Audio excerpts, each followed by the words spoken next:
તારું બૈરું લોકોના ચપ્પલ ચોરે છે. ઓ હવે સરપંચ સાહેબ, અને મી માર નજરે જોયું હતું. હું હતો ને તે બાર પેલા માધેજીને પ્રસાદી વેચવા જતો, બરાબર? એ આબુન છે ને ચપ્પલ જોડે છે ને ધીમા રહીને જો અને સરપંચ સાહેબ આ બીવરાવ સવાના કોને યાર. વિક્રમ, સોનું મોનું ઉભું રે. ઓમ હળી ના કરે બિચારાને.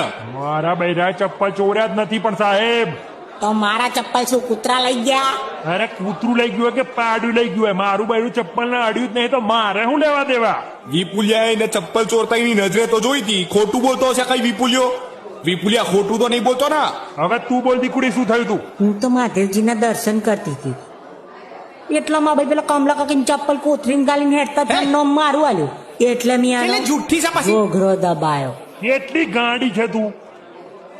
આવા જુઠ્ઠાઓના ગળા દબાવવાના થોડા હોય, કાપવાના હોય.